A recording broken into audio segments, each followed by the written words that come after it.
élevé au siècle des siècles. Elle s'appelle Jésus-Christ. Alléluia. Oui, Seigneur Jésus, nous t'avons chanté. Nous avons élevé le Père à cause de ton nom. Car tu as envoyé le Saint-Esprit au milieu de nous, en nous, pour te donner la gloire. Donne gloire ce matin, mon Dieu, à ton saint nom dans ce lieu. Conduis-nous ce matin, toi le grand berger, l'évêque de notre âme. Conduis-nous, Seigneur Jésus, ce matin, dans des verts pâturages. Fais-nous, Seigneur, boire les eaux paisibles qui est en toi, car en toi, nous avons tout pleinement. Fortifie-nous ce matin. Tu nous as amenés, conduits ce matin, mon Dieu, afin de fortifier notre âme, mon Dieu, qui a besoin de fortifier leurs muscles, afin, Seigneur, de marcher selon l'orientation de ton esprit, pour que ton nom soit glorifié, Seigneur. C'est la chose la plus difficile, mon Dieu, mais tu es là pour cela. Que tu mettes ce matin, mon Dieu, les paroles dans ma bouche. Que ce matin, dans ce lieu, que je sois, Seigneur, ta bouche, mon Dieu.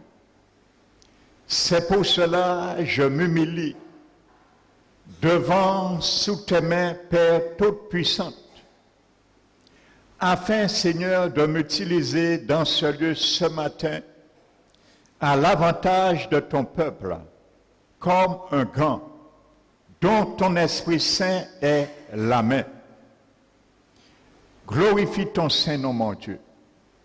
Ma prière ce matin, que chacun de nous, ici présent dans ce lieu, du plus petit au plus grand, ne puisse point partir sans avoir reçu d'une manière tangiblement un attouchement divin de la part de ta main providentielle, invisible.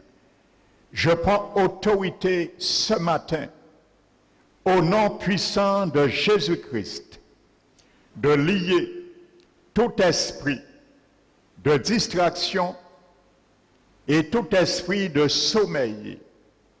Je chasse au nom puissant de Jésus dans ce lieu tout esprit qui voudrait s'opposer contre ta parole au nom puissant de Jésus-Christ. Merci Seigneur pour tes anges et merci Seigneur que ton onction tombe sur moi et m'environne. C'est au nom de Jésus que je te prie et te glorifie, Père. Amen. Asseyez-vous, frères et sœurs. Je bénis ce matin chacun de vous. Amen. Donc soyez les bienvenus au milieu de notre Seigneur Jésus-Christ qui est là. Amen.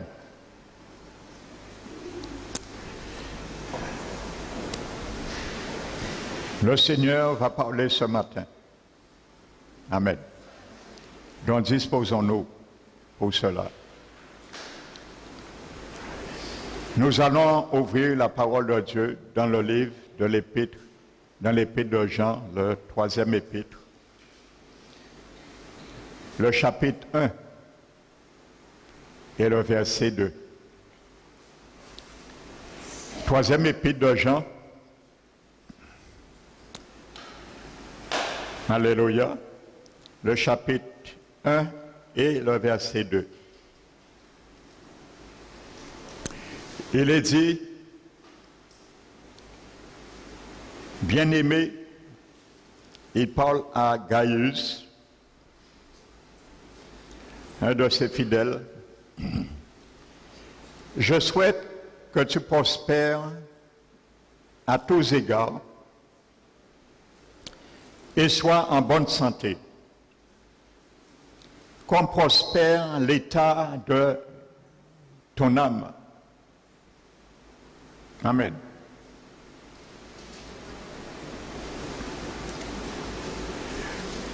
Lorsque nous lisons ce verset, nous voyons qu'il y a une correspondance entre l'état de notre âme et notre santé. Donc j'ai pris ce verset en introduction. Je vais le reprendre en conclusion, mais la conclusion sera dimanche prochain. Alléluia. Nous allons faire, à travers cette prédication, un grand marathon. Alléluia. Et comme dans tous les marathons, il y a des points de ravitaillement. Nous allons nous arrêter sur divers points pour nous ravitailler notre âme. Alléluia. Qui ne seront pas bien sûr exhaustives, mais qui seront toutes suffisantes pour que nous puissions comprendre le message et l'intention de Dieu à travers ce message. Amen. Il s'agit de l'âme. Amen. Et c'est la chose la plus difficile pour un enfant du Seigneur à gérer. Amen. Donc nous allons voir ce que le Seigneur a prévu pour nous. Donc là, c'est sûr, il y a un lien étroit entre l'état de notre âme et la santé. Donc je vais venir sur cela en conclusion et pour vous démontrer que c'est un verset qui a une médication. Alléluia. C'est un verset médical. Amen. J'en passe pour l'instant. Alléluia. Amen. Parce que vous savez, lorsque nous faisons face à des situations, parfois il est difficile de prendre la situation en main, de la dominer, de la dompter. Amen. Nous savons, notre âme, c'est quoi? C'est un rappel. C'est la manière dont je pense, mon entendement, la manière dont je ressens les choses, mes sentiments, mes émotions, la manière dont je vois les choses, que je devrais faire ainsi ou comme ça. La volition. Donc en gros, ce sont ces trois domaines que nous n'arrivons pas bien souvent à gérer. Amen. Et lorsque nous n'arrivons pas à gérer ces trois domaines, selon les préceptes et les principes de notre Dieu,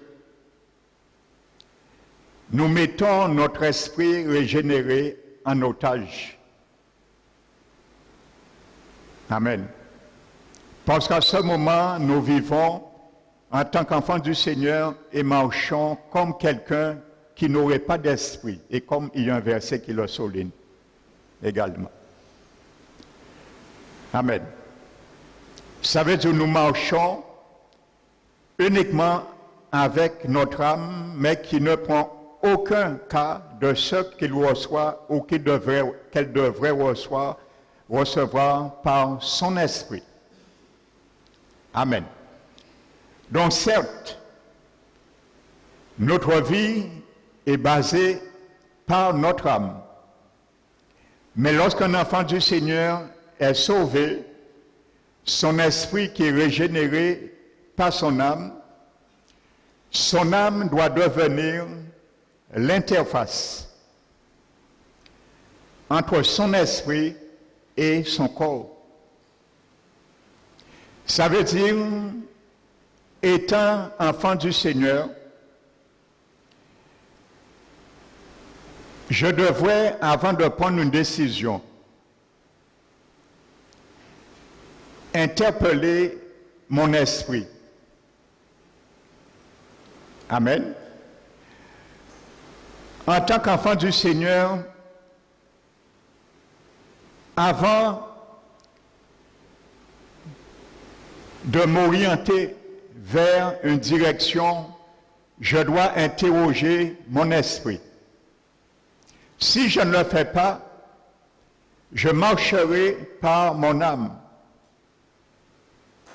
Mais mon âme qui prendra comme appui la chair, au lieu de prendre appui de mon esprit, ton esprit régénéré. Pourquoi mon esprit, ton esprit régénéré? Parce que c'est là que Dieu nous donne les ordres.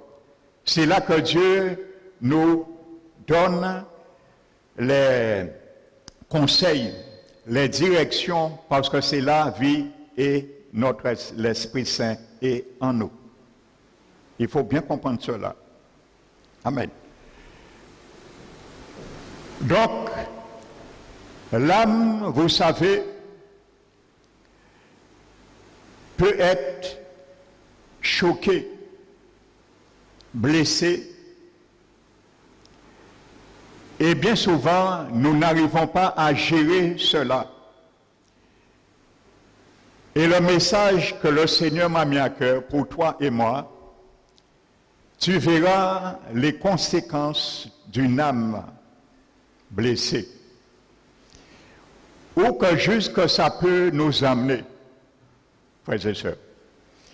Nous allons voir le danger d'une âme blessée. Amen. Je ne parle pas du cœur, hein. Je parle bien de l'âme. L'âme n'est pas le cœur. Amen. L'esprit, l'âme, le cœur et le corps, c'est 4 choses différentes. Nous pouvons considérer l'esprit et le cœur faisant un seul. Amen. Mais nous parlons de l'âme. Ça veut dire que je peux être blessé à travers une décision qui me semblait la bonne, selon moi, mais qui n'en est pas ainsi pour Dieu ou pour l'Esprit de Dieu.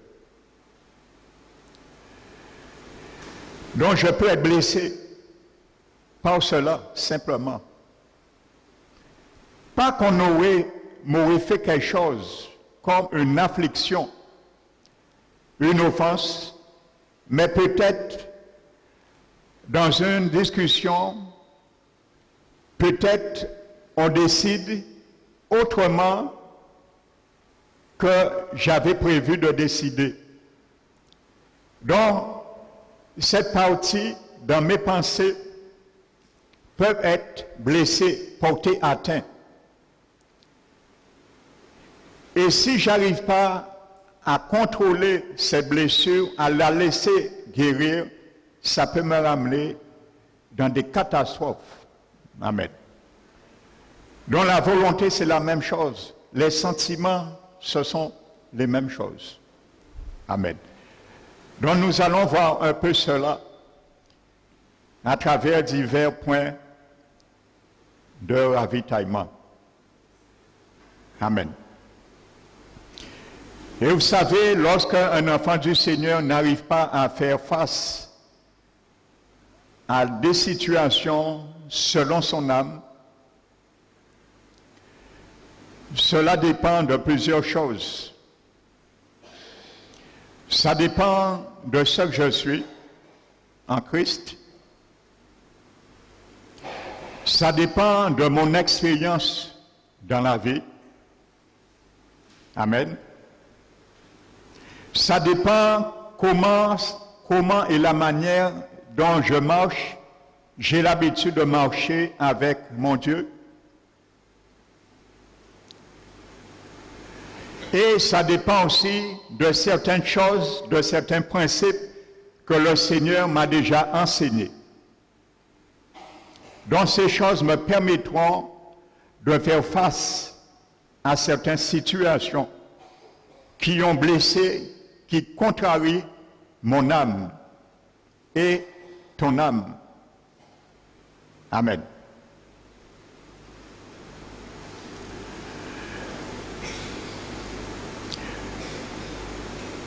Et lorsque nous voyons, bien souvent, les choses deviennent difficiles, nous essayons de contrôler de nous-mêmes la situation pour ne pas passer par la souffrance. Amen. Et c'est ça. Lorsque nous essayons de contrôler la situation, c'est parce que nous ne voulons pas passer par la souffrance. Donc nous cherchons à droite à gauche. Alléluia. Vous savez, frères et sœurs, dans le livre des Hébreux, le chapitre 10, regardez notre Seigneur Jésus. Sois très attentif. Amen. Notre Seigneur Jésus, qui était Dieu, qui était 100% homme lors de l'incarnation. La Bible nous dit dans le livre des Hébreux chapitre 10, il dit, Christ entrant dans le monde, ça veut dire lorsqu'il vient naître en tant qu'humain, 100% homme, il dit au Père, tu n'as voulu ni sacrifice, ni offrande, mais tu m'as formé un corps. Tu n'as agréé non plus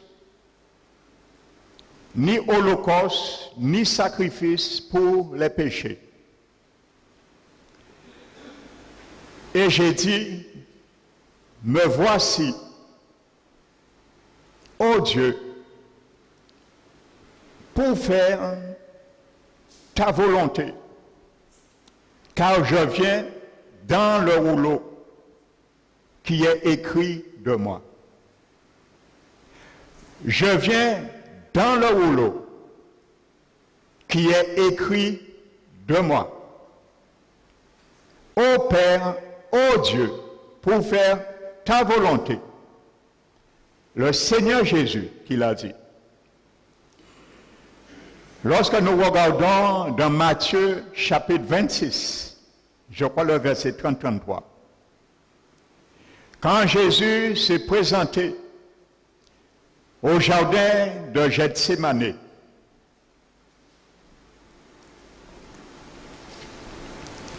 son âme a commencé à être troublée. Notre Seigneur Jésus a fortiori nous. Et Jésus commence à dire, mon âme est troublée ou attristée au-dedans de moi. Son âme, pas son cœur, son âme. Pourtant, Hébreu nous a dit, il a dit, me voici, ô Dieu, pour faire ta volonté. Pourquoi son âme au jardin de Gethsémane commence à être troublée? Parce que l'ennemi a envoyé une autre volonté dans son âme. Alléluia. Et c'est ce que l'ennemi fait. Vous savez, la Bible dit Satan est le prince de la puissance de l'air. Pourquoi il est le prince de la puissance de l'air? Il envoie des ondes, des pensées sous forme d'ondes, pour affecter, interférer notre âme, notre esprit. Amen. Donc ça a commencé, des mauvaises pensées, une mauvaise volonté a commencé à interférer dans l'âme de notre Seigneur Jésus. Et il lui dit, tu passes ou tu passes pas. Donc le Seigneur Jésus, son âme est troublée et il se jette à 3 reprises, frères et sœurs, 3 fois, pour dire, Père, éloigne de moi ce pour lequel je t'avais dit, je paraphrase, me voici, ô Dieu, je viens pour faire ta volonté. Amen. À 3 reprises, le Seigneur Jésus demande à Dieu le Père de repousser cette mort. Alléluia. De repousser cette destinée, ce dessein. Mais à travers ce combat, il emporte la victoire. Amen. Et il revient à lui. Et il dit, Père, que ce ne soit pas ma volonté, mais ta volonté. Frères et sœurs, qu'est-ce que nous comprenons comme ça? C'est le combat dans chaque situation qui se présente pour chacun de nous. C'est ce genre de combat qui se présente lorsque notre âme est affectée. Il y a un combat qui se passe. Est-ce que j'accepte l'humiliation? Est-ce que j'accepte cette souffrance? Ou je passe outre? Est-ce que je vais me venger? Est-ce que je vais rendre parole pour parole, coup pour coup, ou je me résilie, je perds pour gagner l'honneur de mon Dieu? Donc il y a ce combat, cette confrontation qui se fait dans notre âme. Amen. Alléluia. Donc le Seigneur Jésus est notre pionnier. Alléluia.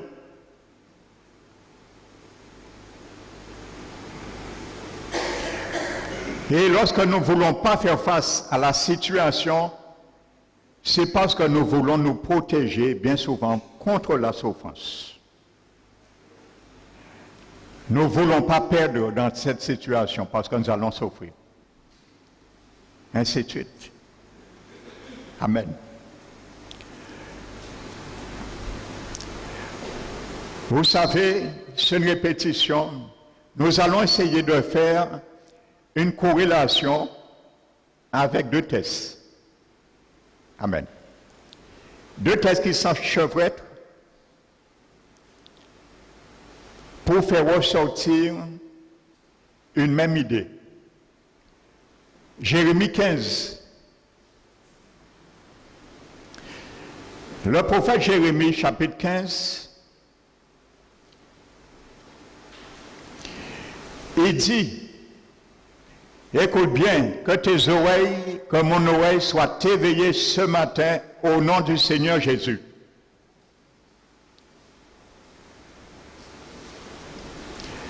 Jérémie pose une question. Et je crois, à partir d'aujourd'hui, Dieu va t'amener à me poser diverses questions de ce genre également.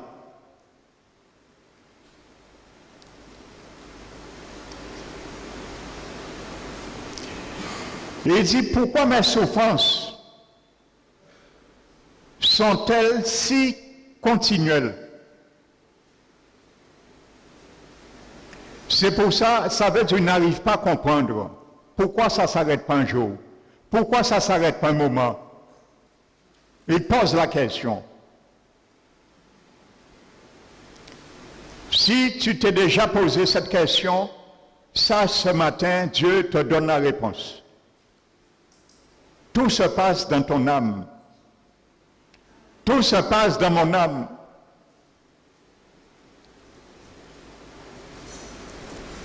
Pourquoi mes plaies sont si douloureuses, ne voulant pas être guéries?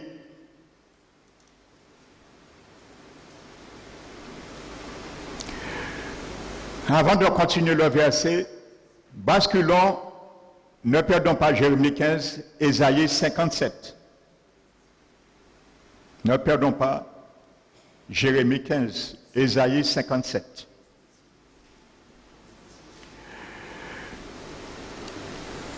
Il nous est dit,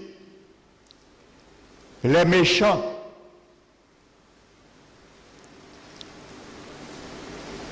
sont comme la mer agitée.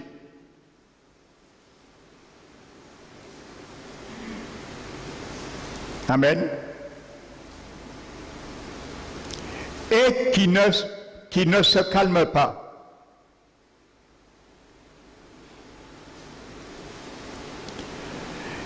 Pourquoi mes souffrances sont si continuelles?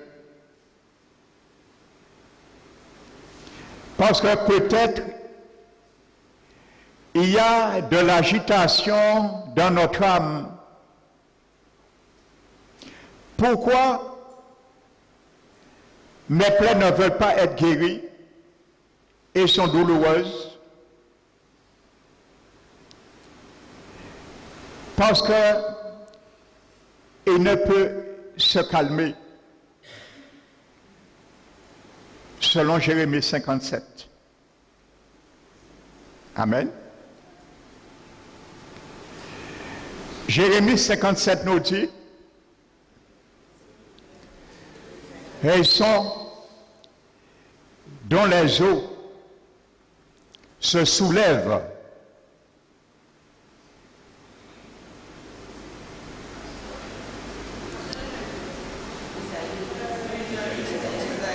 Cinquante-sept.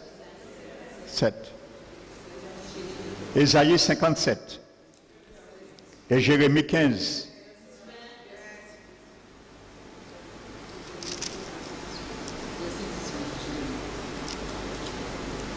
Oui, verset 18, Jérémie.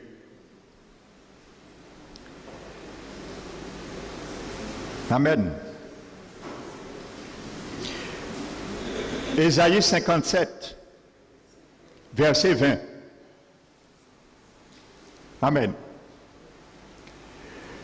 Il est dit, qui ne peut se calmer et dont les eaux soulèvent la vase et le limon. Pourquoi nos souffrances sont si continuelles? Nos plaies ne peuvent être guéries et douloureuses parce que il y a notre âme qui est agitée. Comme la mer et dont les eaux soulèvent la vase et le limon. Et Ésaïe confirme, il n'y a point de paix pour le méchant, dit mon Dieu. Alléluia. Si ton âme est blessée, si mon âme est blessée, il n'y a point de paix, c'est parce que notre âme est devenue comme la mer, dont les eaux soulèvent toute capacité que l'Éternel nous a donnée, nous donne pour gérer la situation. Comme on ne veut pas souffrir, on veut traiter comme nous. Donc, étant agité, la colère nous fait agiter et envoyer en l'air tout ce que Dieu nous donne. Alléluia. Donc c'est pour cela les choses perdurent. Les choses se compliquent. Mais Dieu dit à Jérémie, chapitre 15, il lui dit de te tenir devant moi, de te rattacher, je te répondrai. Et si tu sais faire ce qui est vil, la distinction, ce qui est précieuse, tu seras comme ma bouche. Amen. Parce que dans des situations comme ça, le Seigneur veut que nous fassions la différence et nous serons comme sa bouche. Nous allons parler comme il veut pour nous régler et gérer la situation. Amen. Jérémie dit à Dieu, es-tu devenu pour nous une source trompeuse? Non. Dieu n'est pas devenu une source trompeuse. Alléluia. C'est nous qui avons puisé dans une autre source, où nous avons inversé l'ordre des choses. Es-tu devenu une eau dont on n'est pas sûr? Alléluia.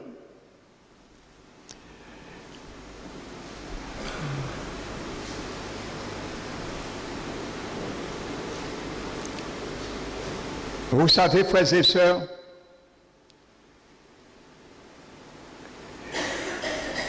dans le chapitre 6 de Ésaïe, rappelez-vous quand le prophète avait eu la vision et un séraphin a touché ses lèvres. Et il lui a dit, maintenant, ces pieds ardents a touché tes lèvres, tes iniquités sont enlevées et tes péchés sont expiés. Vous savez, l'iniquité n'est pas le péché en elle-même. Ce qu'on appelle l'iniquité. Mais c'est la source, le moyen qui permet à quelqu'un de pécher. L'iniquité, c'est le moyen, la source que quelqu'un va piocher pour amener le péché. Et c'est pour cela que la Bible dit, regardez bien l'ordre, tes iniquités ont été enlevés et tes péchés ont été expiés, effacés, pardonnés. Vous savez, lorsque Jérémie pose la question à Dieu, es-tu devenu une source trompeuse?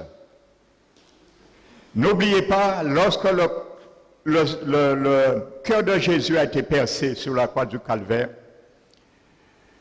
il y a l'eau qui est sortie et il y a le sang. Amen. Est-ce que dans cette source, le cœur de Jésus est la source? Dans cette source, il y a le sang, mais il y a l'eau. Alléluia. Est-ce que nous utilisons l'eau pour laver l'iniquité qui est dans notre âme? Ou est-ce que nous utilisons le sang qui pardonne? Amen.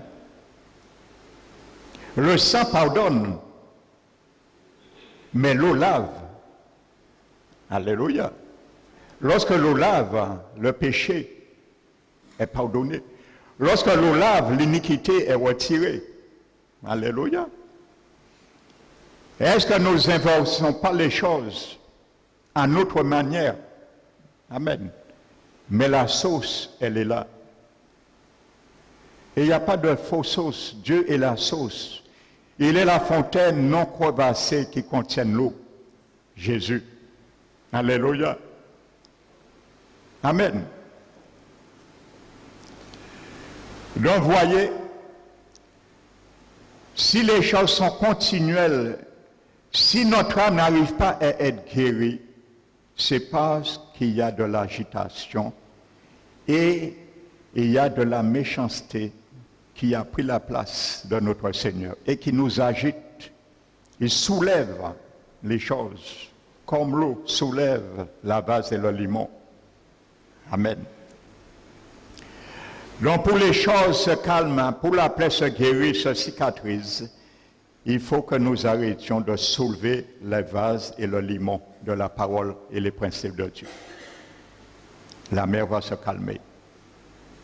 Amen. Lorsqu'un âme est guéri, la tempête s'apaise. Alléluia.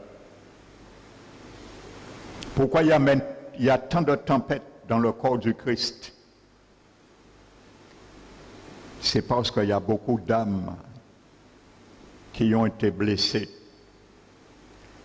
et qui ne cherchent pas à être guéries. Amen.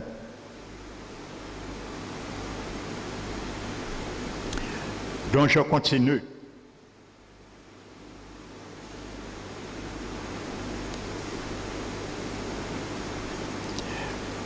Vous savez, je disais, lorsque nous ne faisons pas face à les situations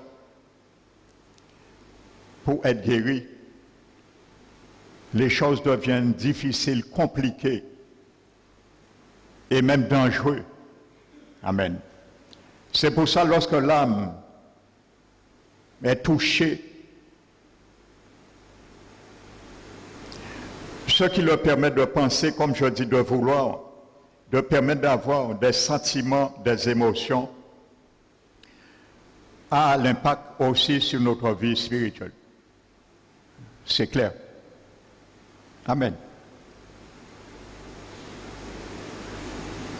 Donc ça baisse nos standings, nos standards de notre vie spirituelle.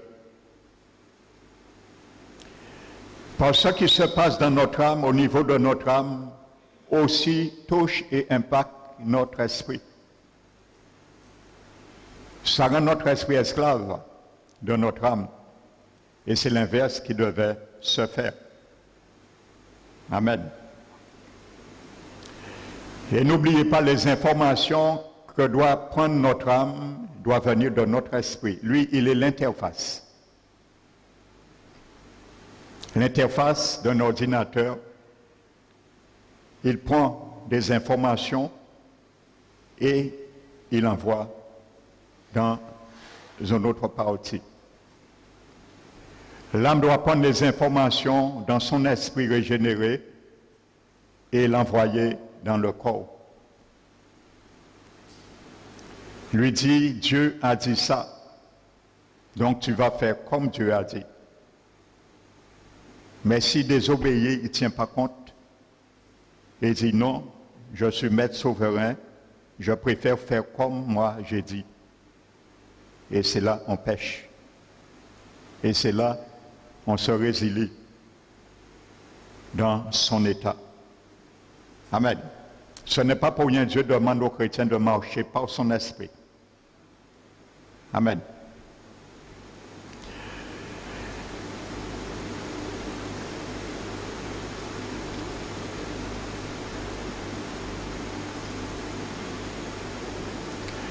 Et bien souvent, nous voulons éviter les attaques, frères et sœurs. Alléluia. Eh bien, avant d'être attaqué, il faut la prévention. Vous savez, en médecine, il y a le vaccin qui est préventif. C'est avant la maladie. Mais il y a le sérum qui est curatif. Lorsqu'on est déjà dans la maladie, le vaccin ne sert plus à rien. Il faut traiter ponctuellement. C'est là qu'on passe au sérum. Vaccin préventif, sérum curatif. Amen. Donc ça vaut mieux d'être averti. Amen. Et vous allez comprendre au cours de ce message, il y a des grands hommes de Dieu qui ont été avertis. Ils ont joué et ils n'ont pas pu revenir en arrière. Amen. Alléluia. Et il y a beaucoup aujourd'hui des chrétiens aussi, ils ont tellement joué avec les avertissements, ils ne peuvent plus retourner au Seigneur. C'est la même réalité. Il n'y a rien de nouveau sous le soleil. Amen. Ils ont laissé le temps de la grâce, les jours, les années où le Seigneur les disait, si tu savais en ce jour qui te visite. Amen. Mais tu as méprisé la bénédiction. Maintenant, tu as perdu le droit d'aînesse. Tu ne peux plus l'avoir, plus revenir. Amen.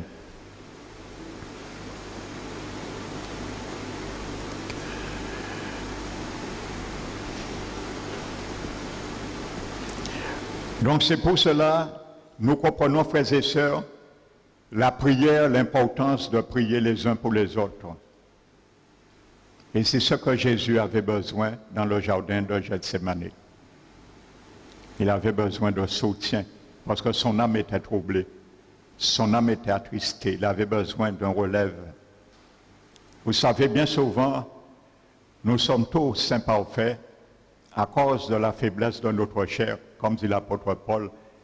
Mais parfois, il y a des situations que notre âme ne peut pas contrôler, maîtriser. Relever le défi, nous avons besoin de la prière, le relève de la prière de d'autres frères et sœurs. Amen. C'est pour ça que Jésus avait dit, viens de prier. Il a pris 3 pour prier avec lui et il les a reprochés. Vous n'avez pas pu prier, veillez 1 heure avec moi. Amen. Mais heureusement, il s'est ressaisi lui et le Seigneur a envoyé un ange pour le fortifier, comme nous le savons. Amen.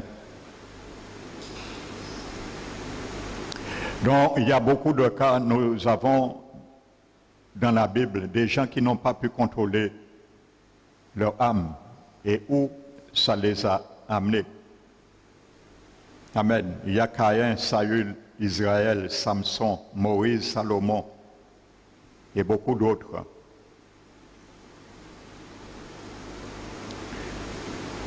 Amen.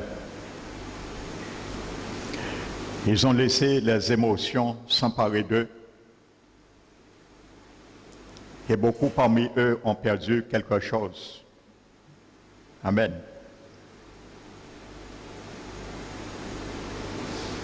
Vous savez, Ésaü, voici un exemple qui est très simple, qui est anodin.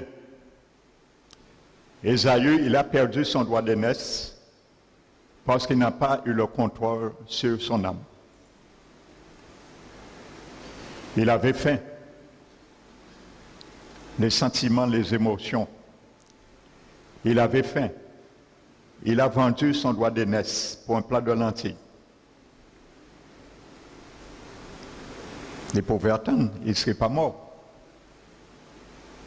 Amen, ce n'était pas une priorité. Et la Bible nous dit, lorsqu'il a voulu le rattraper, il ne pouvait plus. Parce qu'il a méprisé le droit d'aînesse. Combien parmi le peuple de Dieu, dans nos vies, nous méprisons la bénédiction de l'Éternel. Et lorsque nous essayons de l'avoir après, il est trop tard. Et bien souvent, nous ne le recevrons plus jamais. Parce que ça se passe aussi dans le domaine de l'âme. Il n'a pas pu gérer cela. Amen. Vous savez, comme Ésaü, il y a beaucoup parmi le peuple de Dieu. Ils ne travaillent pas le dimanche. Je ne parle pas ici, je parle en général. Ils ne sont pas malades, des chrétiens. Ils se lèvent un matin et ils se rappellent, il y a un feuilleton. Le feuilleton commence, je ne sais pas, moi je regarde plus de télé, ça fait des années. Sinon les informations, donc je prends 1 heure quelconque, je ne sais pas. Il y a un feuilleton X à 11 heures. Et ça va durer 2 heures. Donc de 11 heures à midi, je vais perdre mon feuilleton. Donc ils décident de rester ce dimanche chez eux. Donc c'est vendre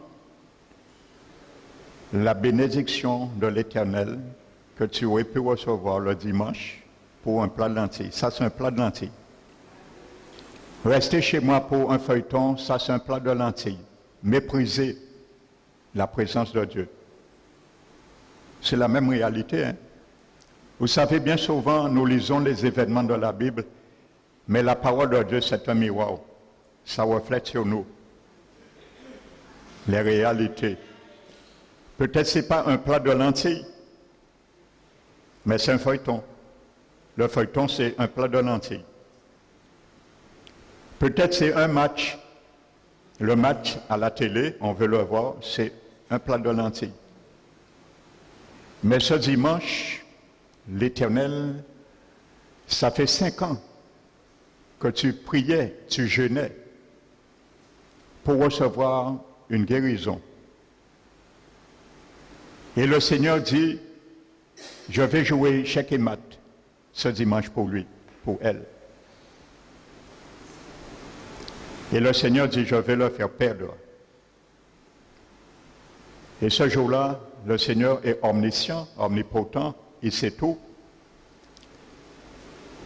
Il sait que tu vas rester devant le match, tu ne viendras pas. La guérison ne retournera pas, il donnera quelqu'un d'autre à ta place. Ce que tu as méprisé, le droit d'aînesse, ça se passe dans ton âme. Donc c'est des détails qui sont minimes, mais nous allons venir sur des cas extrêmes tout à l'heure. Amen. Ça c'est l'âme. Et il y a certains peut-être, ils disent, bon, ce matin, dimanche, Dieu va comprendre. Je n'ai jamais raté un dimanche. J'irai à la mer ce dimanche matin. Tu ne peux pas aller à la mer à 2 heures. Donc je vais aller, Dieu va comprendre. On commence à associer Dieu dans notre entreprise. Hein? Dieu va comprendre. On ne se met pas devant Dieu, dit Seigneur, est-ce que je peux? Mais Dieu va comprendre. Nous, comme un bon Dieu, avant nous demander à vie, alors que vous êtes content, que vous n'êtes pas d'accord, moi, allez, ok, venez, moi. Ça, c'est un plat de lentilles. Amen. Et combien d'enfants du Seigneur perdent la bénédiction, vous savez, ils se demandent, mais bien souvent la bénédiction était là. Vous ne savez pas ce qu'on perd, frères et sœurs, en ne venant pas. Le Seigneur, il est Dieu. Hein? Je veux donner un témoignage, je n'avais pas prévu, le Seigneur me conduit. Vous vous rappelez, un dimanche, c'était, je crois, l'année dernière, en décembre. Et c'était un dimanche sur la guérison. Et ce jour-là, il y a eu beaucoup de miracles. Bon, vous êtes témoins qui se sont faits ici. Et une année après, le frère Loison est témoin. Parce qu'il a entendu ce témoignage, il était avec moi. Une année après, il y a une sœur qui nous a témoigné quelque chose. Il m'a dit, pasteur, tu te rappelles, ce dimanche, tu avais appelé un frère, effectivement le frère Albert, je l'avais appelé, parce que j'ai eu à cœur de l'appeler pour prier pour ses yeux. Il est aveugle. Et j'ai prié pour le frère. Lorsque j'ai prié, le frère est parti. Il y avait une sœur qui était assise là, je ne vais pas nommer de nom. Un an après, elle nous a témoigné ça. Elle nous a dit que ce jour-là, la semaine suivante, elle avait rendez-vous avec son ophtalmo pour changer ses verres parce qu'elle ne voyait pas. Même avec les verres, elle ne lui laissait pas sans les verres et elle voyait mal au loin avec ses verres. Elle avait prévu, elle avait un rendez-vous la semaine suivante. Elle nous a dit, lorsque tu as prié pour les yeux de ce frère, j'ai reçu un miracle dans mes yeux. Et je n'ai pas prié pour elle. Elle a retiré ses verres, elle a vu qu'elle voyait au loin.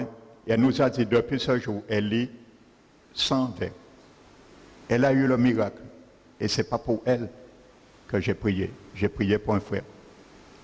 Mais c'est elle qui a eu la guérison. Imaginez-vous ce jour-là, elle aurait dit, je vois mal, mes yeux me font mal. je vais rester chez moi. Elle aurait perdu la bénédiction pour un plat de lentilles de rester chez elle. Alléluia, ça ce sont des plats de lentilles.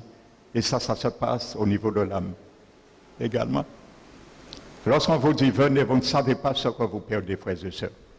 Ésaïe, il a trimé, il a pleuré, il a jeûné, il s'est lamenté, mais quand Dieu ferme le robinet, personne ne peut l'ouvrir. Amen.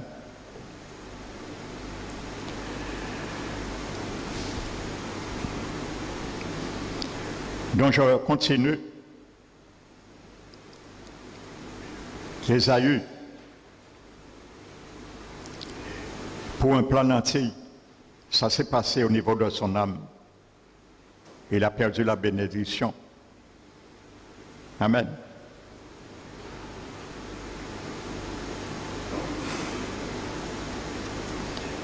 Alléluia. Parfois c'est plus fort que nous. Amen. Et il y a certains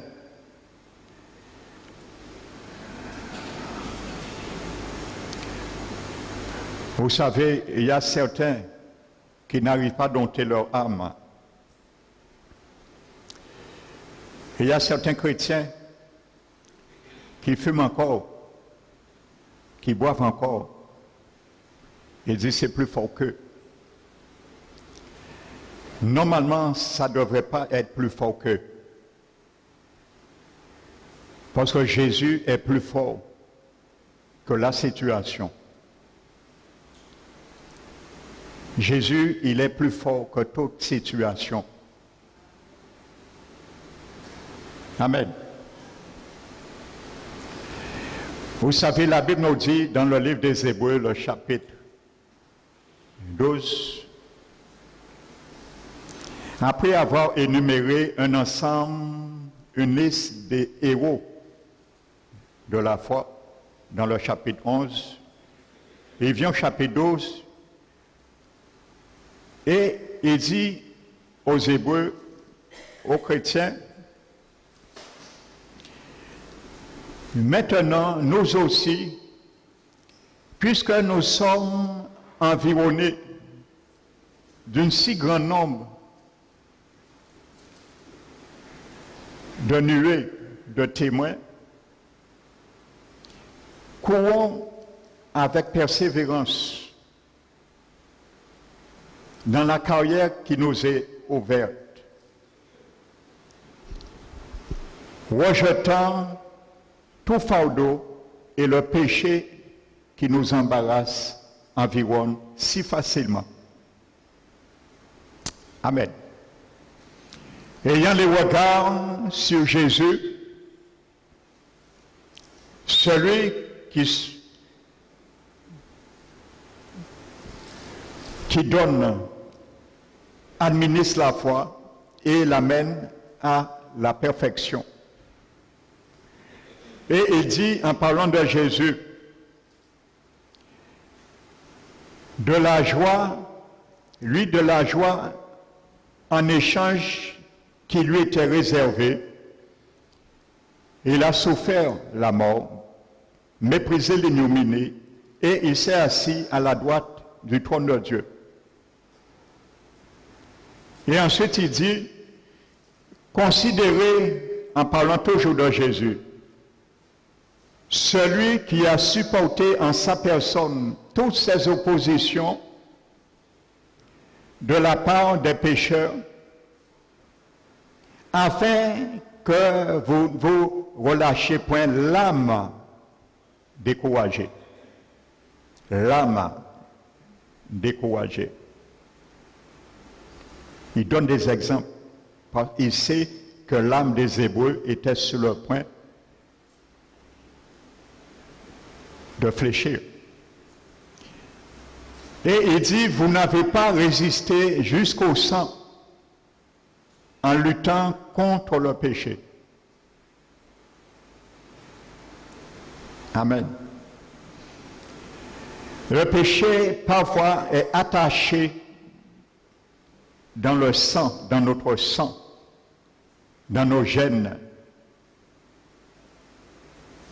Il y a des situations bien souvent qui dominent notre âme,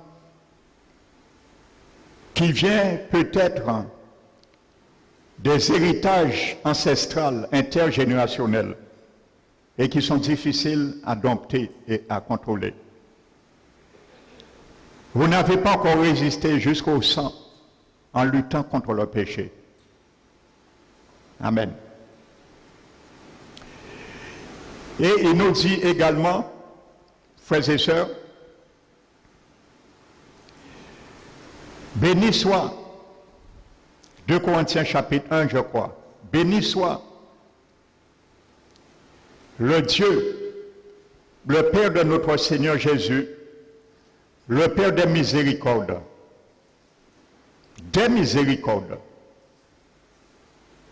pas de certaines miséricordes, des miséricordes, et le Dieu de toute consolation,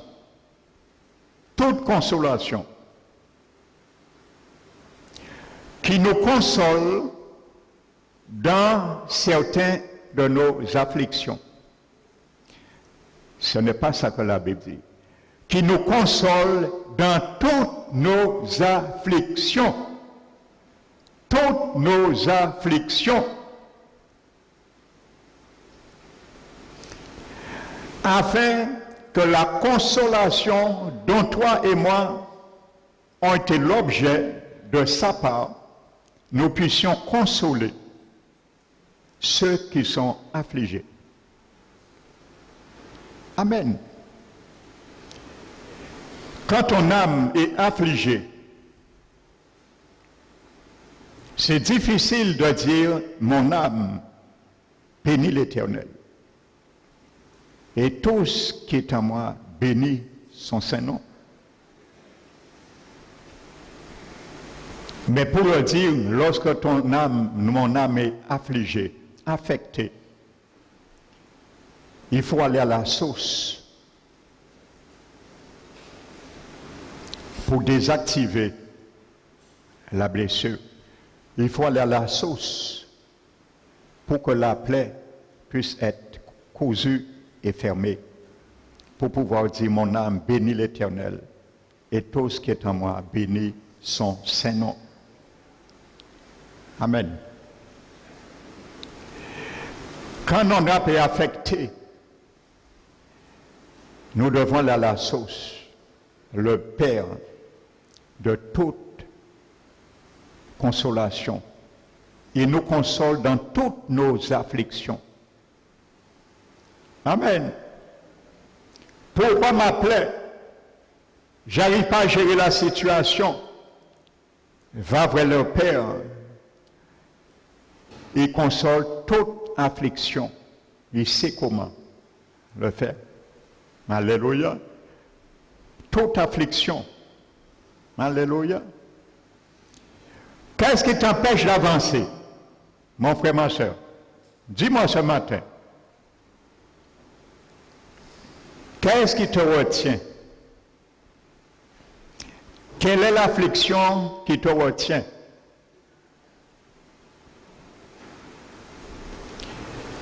Tu n'arrives pas à gérer parce qu'on est passé avant toi dans une épreuve et tu pensais que tu étais sûr que tu serais avant.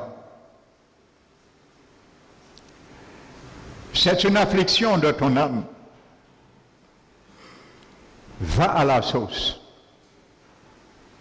Il nous console de toute affliction.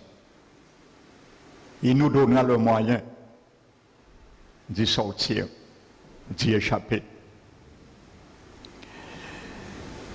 Amen.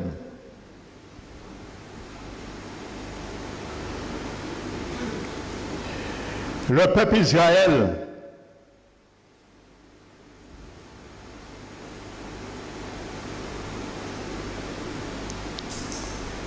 ça aussi c'est un mépris aussi. Hein?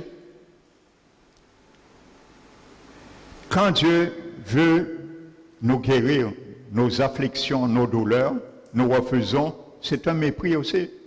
Nous refusons la bénédiction. Ça aussi, nous le refusons parce que notre résistance, c'est le plat de la lentille. La résistance à travers la bénédiction, c'est un plat de lentilles aussi. Amen. N'oubliez pas le Proverbe 1, verset 31.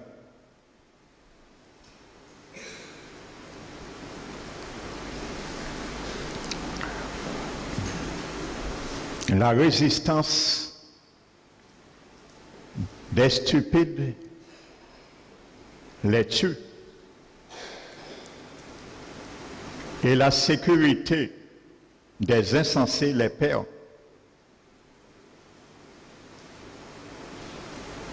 On cherche sécurité lorsqu'on devient sensé. L'insensé, c'est celui qui pense qu'il est plus haut que Dieu. L'insensé, c'est le chrétien qui pense qu'il peut gérer sans Dieu. Mais la Bible dit, cette sécurité te perd quand tu deviens sensé. Mais le proverbe dit, mais celui qui m'écoute, amen, reposera avec assurance. Et il vivra tranquille, car il n'aura pas à craindre le mal. Alléluia. Celui qui doit être repris se montre réfractaire, sera brisé subitement sans remède. Amen. La Bible dit, celui qui s'écarte du chemin de la sagesse reposera dans l'assemblée des morts. Quand nous refusons la sagesse de Dieu, quand nous nous éloignons du chemin de la sagesse de Dieu, nous rendons à des moments bien ponctuels notre esprit mort. Pas un esprit mort, c'est l'esprit qui a perdu le contact avec Dieu. Amen. Et bien souvent, on essaie de revenir, mais il est trop tard. Ça a été le cas de Samson, nous allons voir tout à l'heure. Il n'a pas pu gérer son âme. Et ça a été sa perte. Alléluia.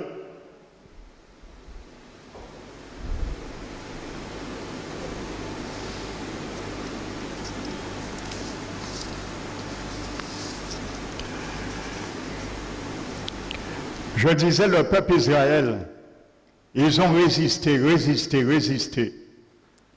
dans le désert. Ils résistaient à Dieu dans le désert. Et la Bible nous dit, il n'y a aucun Hébreu qui est mort, ni de chaleur dans le désert. La Bible n'en parle pas. Un seul qui est mort ni par la chaleur, ni par la soif. Pendant 40 ans dans le désert.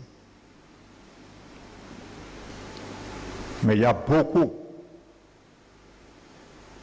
qui sont morts dans le désert par rébellion. Donc, l'épreuve n'est pas là pour te détruire.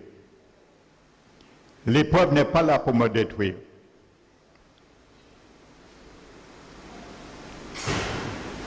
Dieu, lui, l'utilise pour un sujet de grâce pour nous. Amen. Mais le diable, lui, il va utiliser le désert pour nous ramener à la mort. La chaleur, le manque d'eau ne va pas nous tuer, mais c'est la résistance des insensés qui les tue. Amen. Donc là, le proverbe est clair.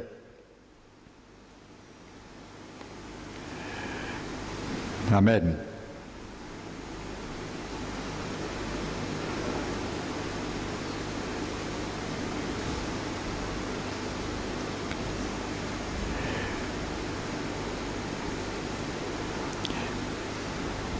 Prenons le livre des Juges.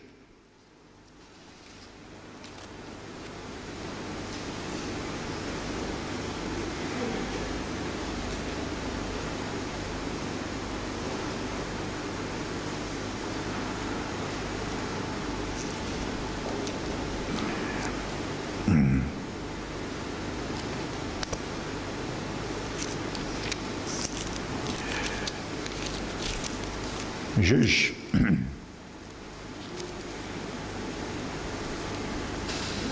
Le chapitre 16.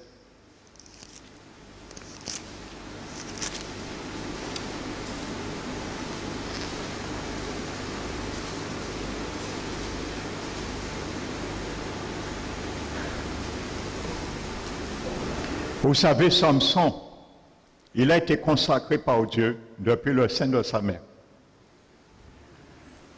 Et l'onction était à travers ses cheveux. C'est un signe. Amen.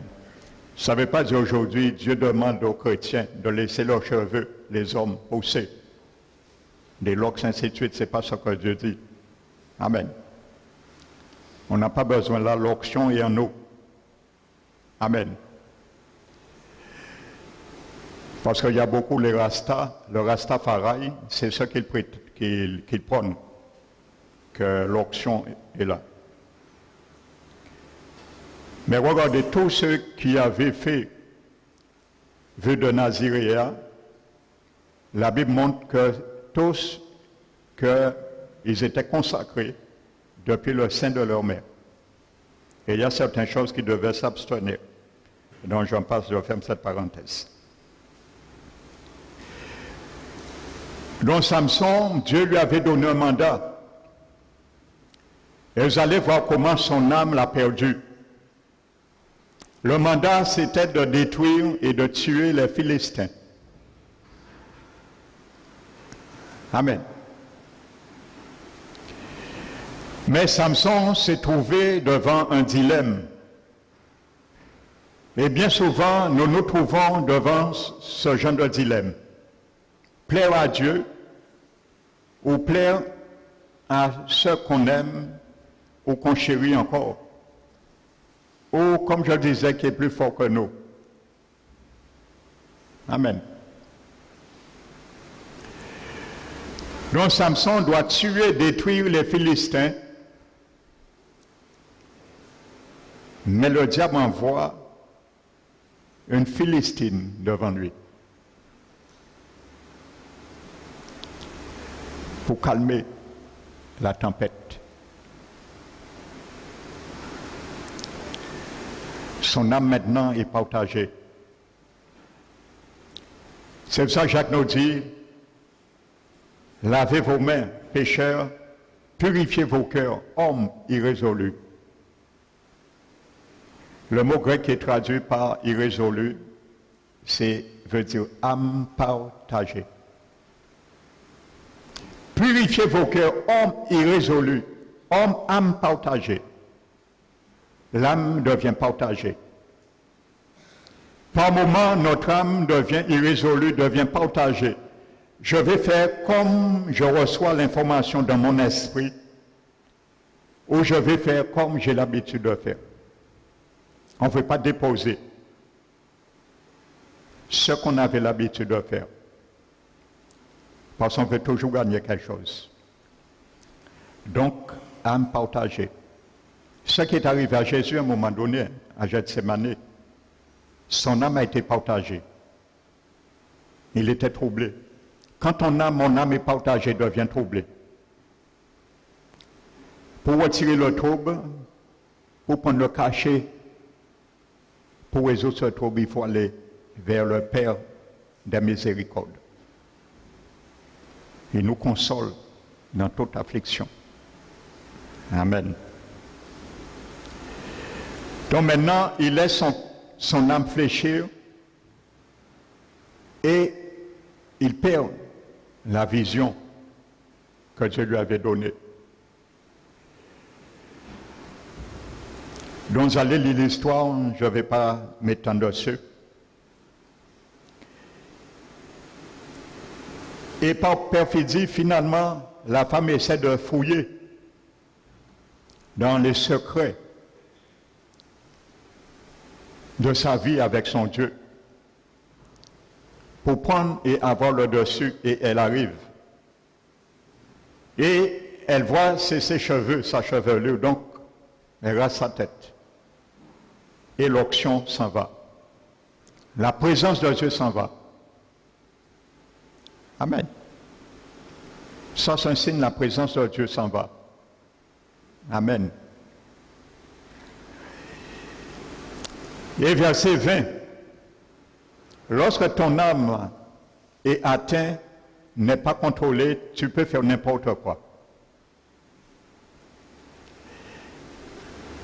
Elle dit alors, les Philistins sont sur toi, Samson. Et il se réveilla de son sommeil. Et dit, je m'en tirerai comme les autres fois. Ne compte jamais ce que Dieu a fait hier pour toi. Chaque jour suffit à sa peine. Dieu ne répète pas les choses de la même manière. Il est un Dieu de diversité. Amen. La Bible nous dit, et je me dégagerai. Il ne savait pas que l'Éternel s'était retiré de lui. Son âme l'a perdu.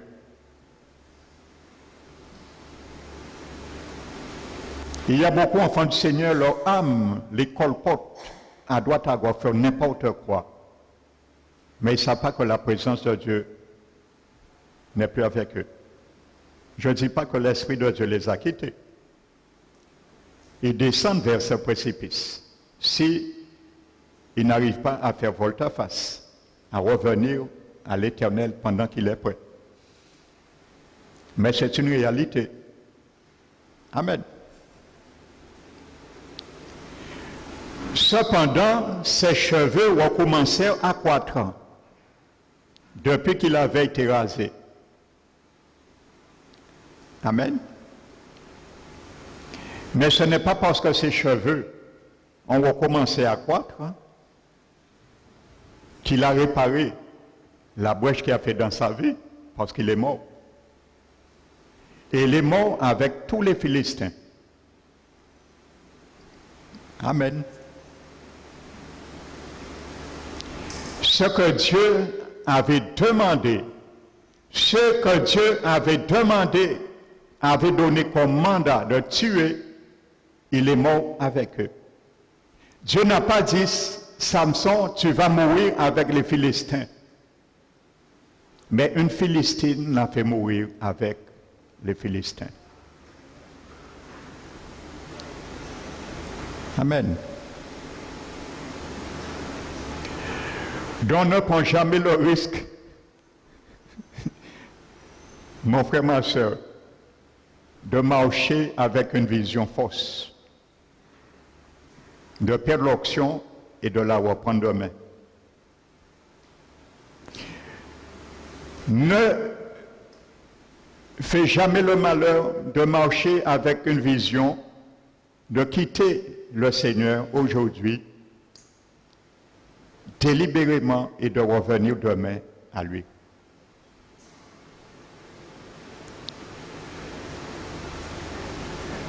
Ne prends jamais la décision d'avoir et de marcher avec la vision que je vais quand même et revenir demain sur ma bonne décision. Et il y a beaucoup de choses qui peuvent se passer. Alléluia. Donc l'âme, la mauvaise décision, la mauvaise gérance dans l'âme de Samson l'a perdu. Amen. Vous savez, les Philistins représentent, ce sont des principes charnels que Dieu nous demande à détruire.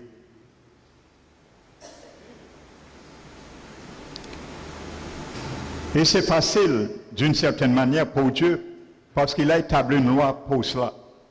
La loi de l'esprit de vie qui habite notre esprit. Et Paul dit, marchez selon l'esprit et vous n'accomplirez pas les désirs de la chair.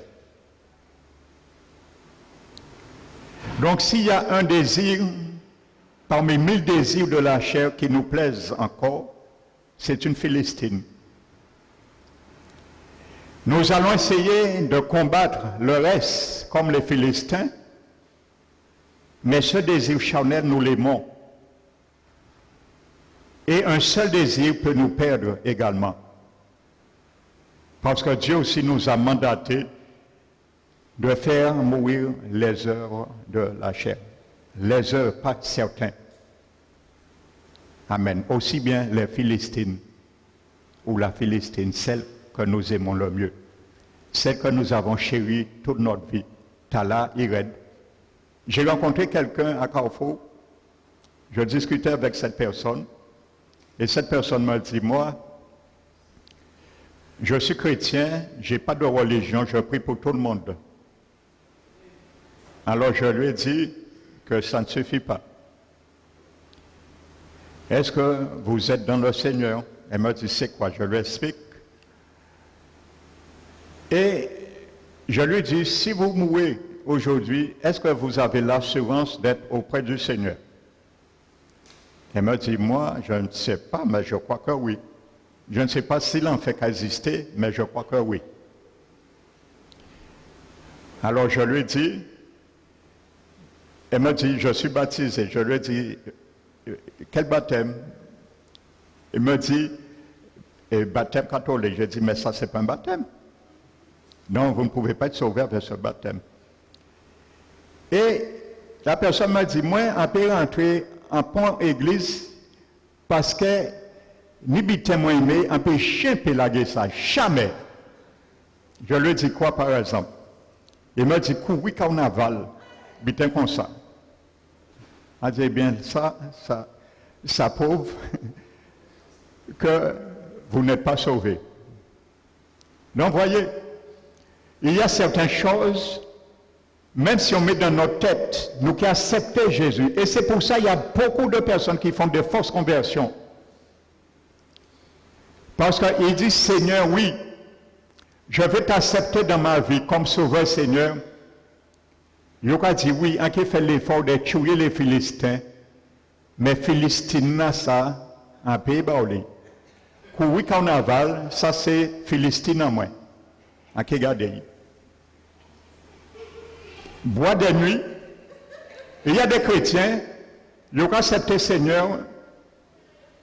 Le dimanche suivant, on ne les voit pas à l'église, samedi soir, ils ont dormi sous, à dans bois de nuit. Je crois que au moins, on peut arrêter ça. Ainsi de suite. Eh bien, c'est des Philistines. Une femme ennemie que Dieu a mandaté Samson de tuer, l'a avorté sa destinée et son dessein. Il a perdu le mandat. Alléluia. La Bible est claire, un verset 22. Cependant, ses cheveux recommençaient à croître parce que l'onction était là. Ce n'est pas parce que l'onction est revenue, tu vas te rattraper. Il était trop tard. Amen. Son âme s'est basée sur lui-même.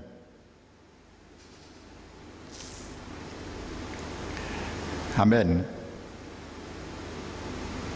Il a voulu le récupérer, mais c'était trop tard.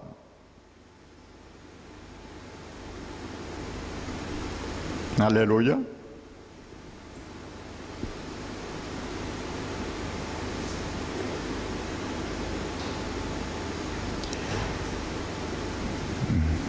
Il s'est laissé, notre cœur, notre âme plutôt, peut être charmée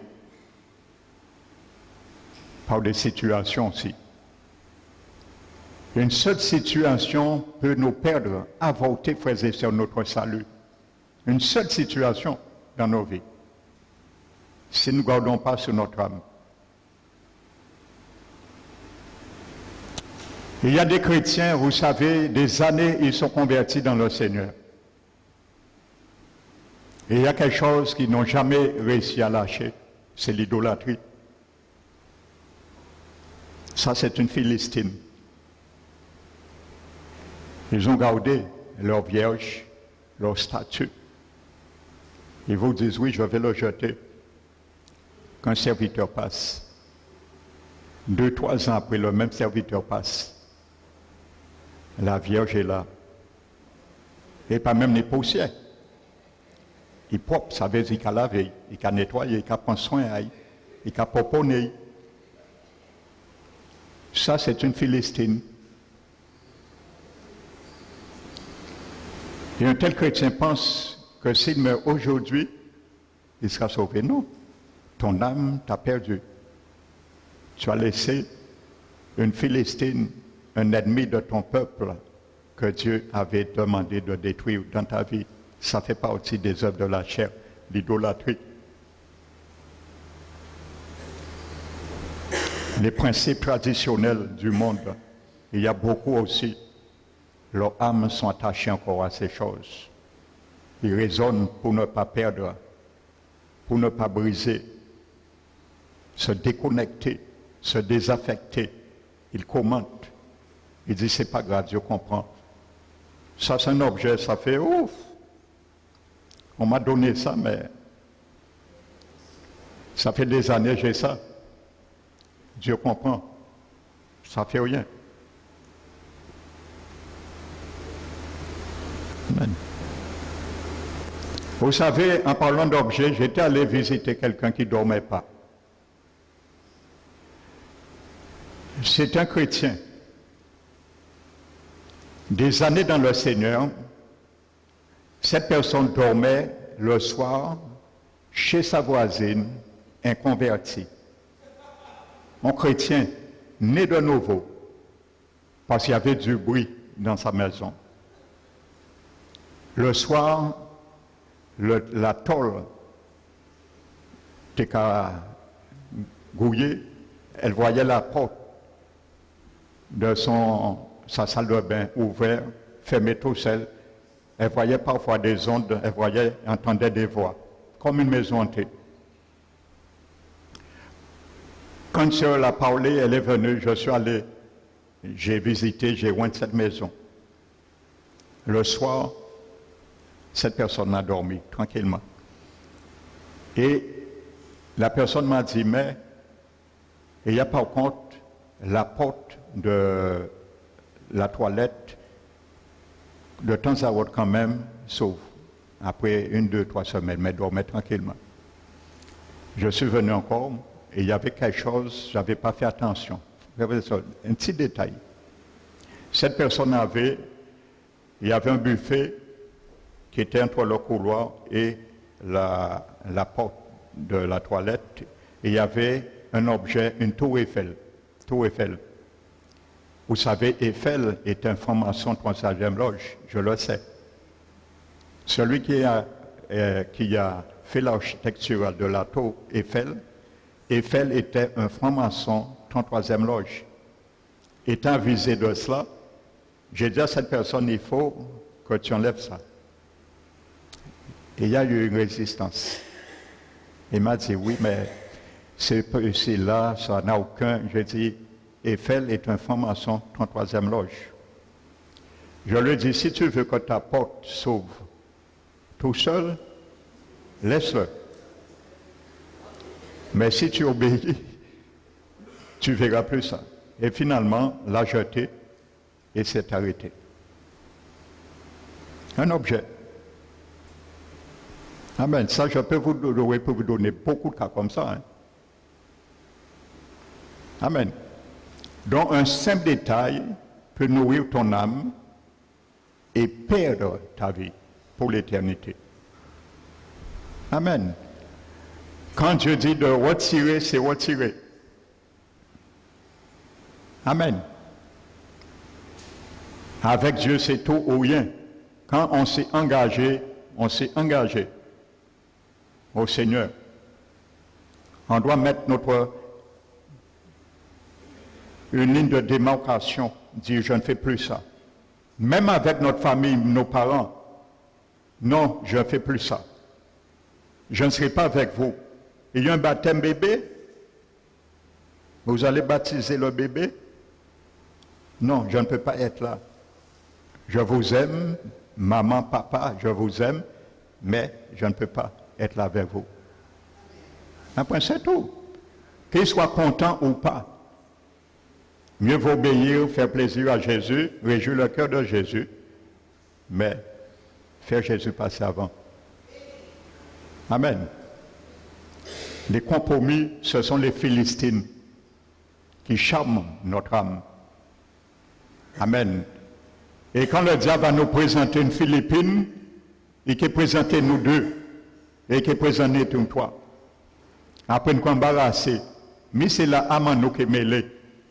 Alléluia. Ça me fait penser le pasteur Xavier Foster. Vous savez, c'est un pasteur, il était vraiment marrant. Hein? Il avait de l'humour. Il frappait vraiment, mais dans l'humour. Et nous étions allés dans un séminaire qui était le thème tourné autour de la famille.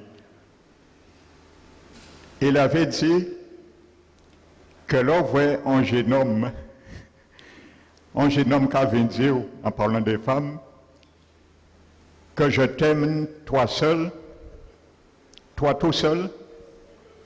Il dit, là, où un jeune homme là qui dit, toi tout seul, ça veut dire, il y a une idée devant. Et pourquoi fait partie des troisième là? Et quand dit, toi tout seul, ça veut dire ni toi, mais vous, c'est troisième là. Mais les toi tout seul, il y a une idée. Et vous, quoi fait troisième là, et toi tout seul. À part vous tout seul, mais c'est toi tout seul. Amen. Eh bien, c'est la même réalité. Lorsque l'ennemi va nous donner, je regardais, j'ai cru que le réveil s'était arrêté.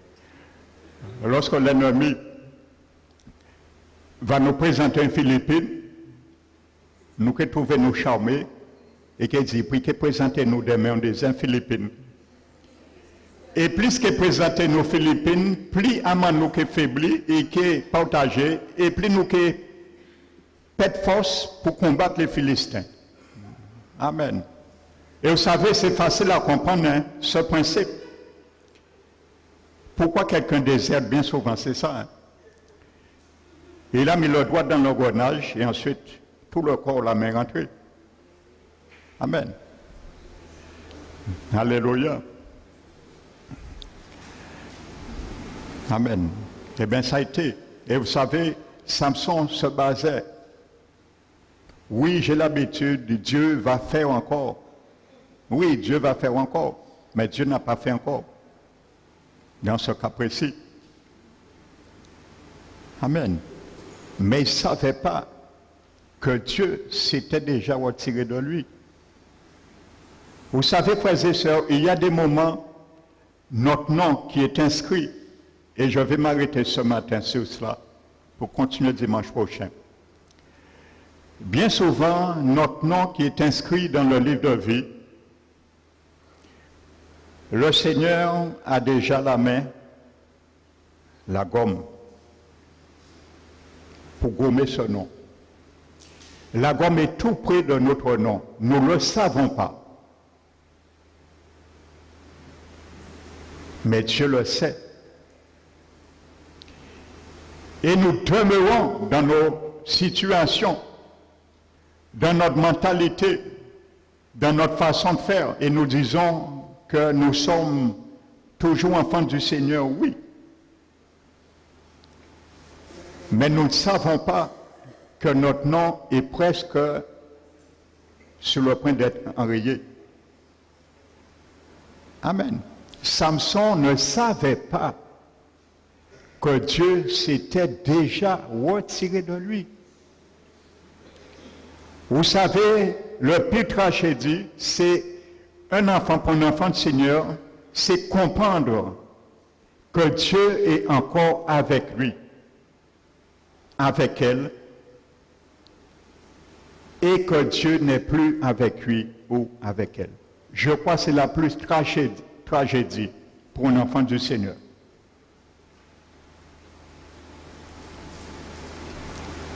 Amen. Donc que le nom du Seigneur soit glorifié, soit béni. Et s'il y a un conseil à me donner ce matin, en conclusion de cette première partie, ne laisse, mon frère, ma soeur, aucune Philippine charmer ton âme. Je ne parle pas de femmes d'une manière humaine, mais tous qui pourraient charmer notre âme et nous faire hésiter et oublier, bafouer le mandat que Dieu nous a donné. Le mandat de Samson, c'était détruire les ennemis. Notre mandat, c'est détruire nos ennemis. Les ennemis de notre âme, il y en a beaucoup. Les œuvres de la chair, les fruits de la chair, ça c'est nos ennemis, il faut les détruire. Dont notre premier ennemi même, c'est notre âme. C'est pour ça que Jésus insistait. La première chose que Jésus a posée comme fondement, si quelqu'un veut venir après moi, qu'il renonce à lui-même. Qu'il renonce. Et dans notre version, il dit qu'il perd sa vie, qu'il perd son âme. Amen. Qu'il oublie vraiment la manière qu'il exerçait, qu'il pensait, qu'il raisonnait, qu'il marchait, qu'il décidait, qu'il se charge de sa croix et qu'il me suive. Amen. Donc que le nom du Seigneur soit béni et glorifié. Nous allons nous tenir debout, frères et sœurs, et je vais prier pour nous tous. Nous allons fermer les yeux.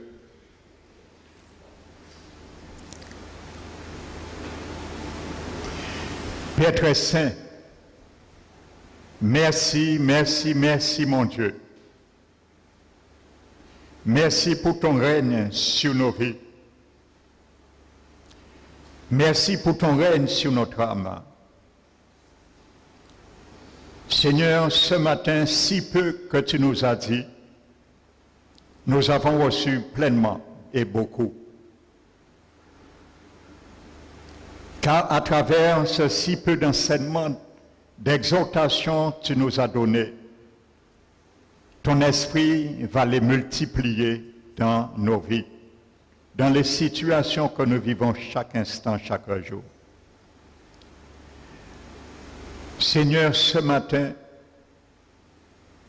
notre âme s'incline devant toi pour te remercier et te dire, Seigneur, il y a tant de choses que nous n'avions pas compris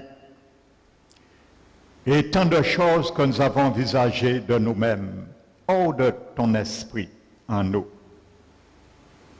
Mais donne-nous, Seigneur, une pleine résolution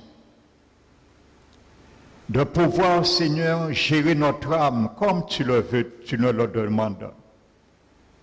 Donne-nous, Seigneur, la capacité, car tu es le Père de toute consolation et le Dieu des miséricordes.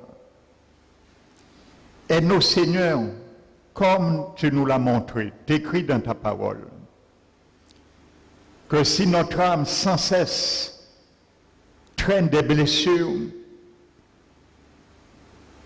qui ne se guérissent point et qui sont continuelles, c'est amène notre âme à gérer les situations, apaiser premièrement, aide-nous à apaiser les tempêtes dans notre âme qui se soulève et éparpille tes préceptes, tes conseils à notre égard pour les situations. Nous nous inclinons,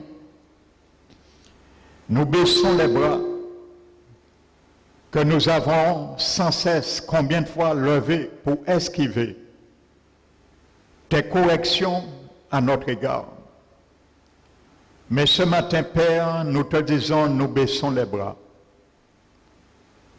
Et apprends-nous plus que jamais, Seigneur, à partir de maintenant, à résister jusqu'au sang en luttant contre le péché. Seigneur, merci. Par l'eau de ta parole, par l'eau de ton pardon, asperge cette eau sur nos cœurs, sur notre âme, instamment, mon Dieu, afin que nous puissions être libérés de toute contrainte, de tout ce qui nous charge afin de nous apaiser. Permets, veille que chacun de nous partons apaisés de toutes sortes de tempêtes, que nous apprenions à regarder, Seigneur, ce que tu veux que nous comprenions, développons à travers chaque situation dans nos vies. Qu'il soit ainsi, Père,